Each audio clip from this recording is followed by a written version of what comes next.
ኢየሱስ ለምን ተሰቀለ?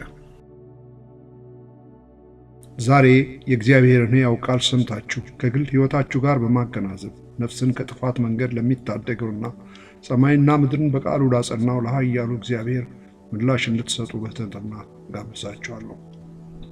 የዛሬ መልእክታችን የሚያተኩረው በዮሐንስ ወንጌል ምዕራፍ 3 ከቁጥር 14 እስከ 15 ባለው ምንባብ ላይ ነው። ይኸውም ሙሴ በምድረ በዳ እባብን እንደሰቀለ እንዲሁ በእርሱ የሚያምን ሁሉ የዘላለም ሕይወት እንዲኖረው እንጂ እንዳይጠፋ የሰው ልጅ ይሰቀል ይገባዋል።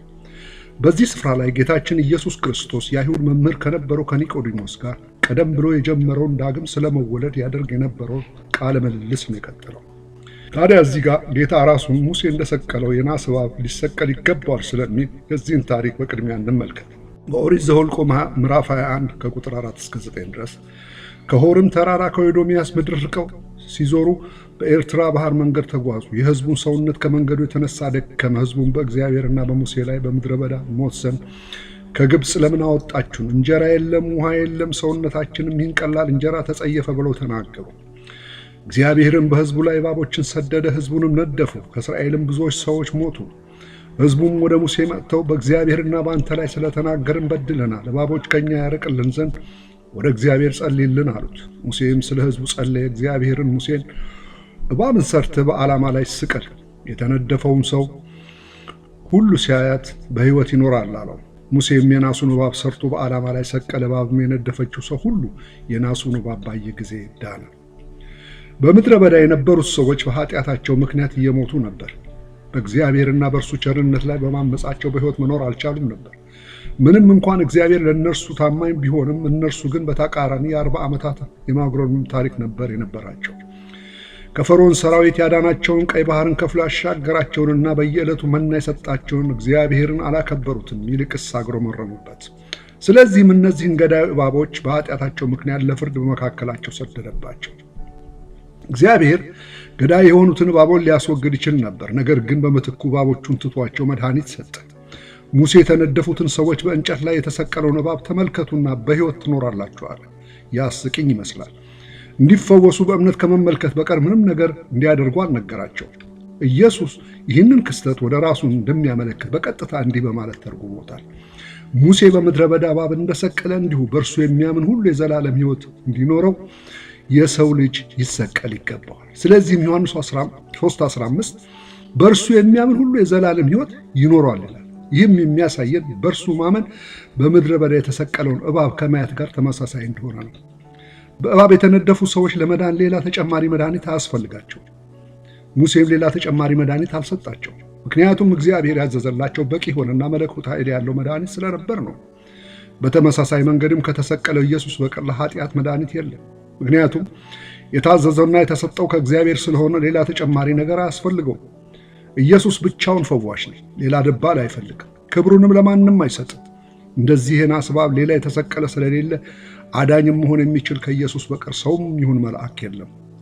የእግዚአብሔር ቃል በሐዋርያት ሥራ ምዕራፍ 4 ቁጥር 12 ላይ መዳንም በሌላ በማንም የለም፣ እንድንበት ዘንድ የሚገባን ለሰዎች የተሰጠ ስም ከሰማይ በታች ሌላ የለምና። ስለዚህ ክርስቶስ የተሰቀለው ተገዶና ተሸንፎ ሳይሆን ወይም አንዳንድ የሃይማኖት ክፍሎች እንደሚሉት እርሱ ሳይሆን ሌላ ሰው ነው በምትኩ የተሰቀለው እንደሚሉት ሳይሆን ከሰማይ ወደ ምድር የመጣበት ዋና ዓላማ ሰዎችን ከኃጢአት ለማዳን ነው። በዚያም ነው መድኃኔ ዓለም የተባለው። ደግሞም ይህ ዓለም ኃጢአት የሚያስወግድ የእግዚአብሔር በግ የተባለው። በዕብራውያን ምዕራፍ 9 ቁጥር 22 ላይ ደምም ሳይፈስ ስርየት የለም ስለሚል እኛን ሊያጸድቅ በመስቀል ላይ ሊሞት ችሏል። ስለዚህም የእግዚአብሔር ቃል እንዲህ ይላል በሁለተኛ ቆሮንቶስ ምዕራፍ 5 ቁጥር 21 ላይ እኛ በእርሱ ሆነን የእግዚአብሔር ጽድቅ እንሆን ዘንድ ኃጢአት ያላወቀውን እርሱን ስለ እኛ ኃጢአት አደረገው። በአጠቃላይ በእባብ የተነደፉ ሰዎች የዳኑት ተመልከቱ የተባሉትን የናስ እባብ በመመልከት ብቻ ነው። ከዚያ ውጭ ግን ከመሞት በስተቀር ሌላ አማራጭ አልነበራቸውም። በተመሳሳይ መንገድም በተሰቀለው ክርስቶስ ማመን ነው ከኃጢአት ወይም ከዘላለም ሞት የሚያድነው። ካልሆነ ግን ሰው ሁሉ በኃጢአት ሟች ነው ወይም በፍርድ ስር ነው የሚሆነው። የእግዚአብሔር ቃል ይህን ሲያረጋግጥ ይላል በዮሐንስ ወንጌል ምዕራፍ 3 ቁጥር 18 ላይ በእርሱ በሚያምን አይፈረድበትም፣ በማያምን ግን በአንዱ በእግዚአብሔር ልጅ ስላላመነ አሁን ተፈርዶበታል ይላል። በአስፈሪ እባቦች የተነደፉ እስራኤላውያን የናሱን እባብ በእንጨት ላይ በማየት እንደሚፈወሱ ሁሉ በእግዚአብሔር ቁጣ ስር ያሉ ኃጢአተኞችም በመስቀል ላይ የተሰቀለውን ክርስቶስን በመመልከት መዳን እንደሚችሉ ያስረዳል። ንጽጽሩ የሚያሳየው እግዚአብሔር ቀላል የሚመስለውን መድኃኒት ሰጥቷል። የናስ እባብና አንድያ ልጁን መድኃኒት አድርጎ ሰጥቷል። ይህም መድኃኒት ለማግኘት የሚያስፈልገው ደግሞ መመልከት ወይም እምነት ብቻ ነው። እርሶስ ዛሬ ይህን አዳኝ በሕይወተው ገብቶ ጭንቀት፣ ፍርሃት፣ ስጋትና ተስፋ መቁረጥ ከተሞላበት ሕይወት ነፃ አውጥቶ በሰላምና በረፍት ወደ ተሞላ ሕይወት ሊመራው ይፈልጋሉ? በዓለም ላይ ካለው ከሚሰማውና ከሚታየው ጥፋትና እርኩሰት፣ ግድያና ተስፋ መቁረጥ አምልጠው አሁንና ለዘላለም ከሞት ስጋት ባርነት ነፃ የሚያወጣው ኢየሱስ ሕይወቱ እንዲመራው ይፈልጋሉ? ዛሬ ከኃጢአት ነጽተውና ወደ እግዚአብሔር መንግሥት ገብተው የእግዚአብሔር ልጅነት መብት እንዲኖር ይፈልጋሉ? አስከፊ ከሆነውና በማያምኑ ሁሉ ላይ ከሚደርሰው የዘላለም ሞትና ፍርድ አምልጠው ሊድኑ ይወዳሉ?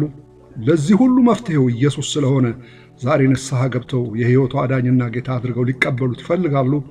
የእግዚአብሔር ቃል በሮሜ 10:9 ላይ ኢየሱስ ጌታ እንደሆነ በአፍህ ብትመሰክር እግዚአብሔርን ከሙታን እንዳስነሳው በልብ ብታምን ትድናለህና፣ ደግሞም እንዲሁ በዮሐንስ ወንጌል ምዕራፍ 1 ቁጥር 12 ለተቀበሉት ሁሉ ግን በስሙ ለሚያምኑ ለእነርሱ የእግዚአብሔር ልጆች የሆኑ ዘንድ ሥልጣን ሰጣቸው ስለሚል ዛሬም እርሶ ይህንን ተገንዝበው ይህንን ጌታ ንስሐ ገብተው ሊቀበሉት ከወሰኑ ቀጥሎ ያለውን የንስሐ ጸሎት ከኔ በኋላ ይጸልዩ። ጌታ ኢየሱስ ሆይ ኃጢአቴን ይቅር በለኝ። በቀራንዮ መስቀል ላይ ስለ እኔ ኃጢአት በፈሰሰው ደምህ አንጻኝ። ዛሬ ዓለምን፣ ሰይጣንና ሥራውንም ሁሉ ክዳለሁ። አንተን ኢየሱስ ክርስቶስን የሕይወቴ ጌታ አድርጌ ይቀበልሃለሁ። ልጅህ አድርገኝ፣ ስሜንም በሕይወት መዝገብ ላይ ጻፍልኝ። አሜን። አማኞች ሆናችሁ ይህን መልእክት ከደረሳችሁ አማኝ ላልሆኑ ወዳጆችና ዘመዶች ማድረስን ብትችሉ ቻናሉንም ሰብስክራይብ ማድረግ እንዳትዘነጉ በጌታ ፍቅር ጠይቃለሁ።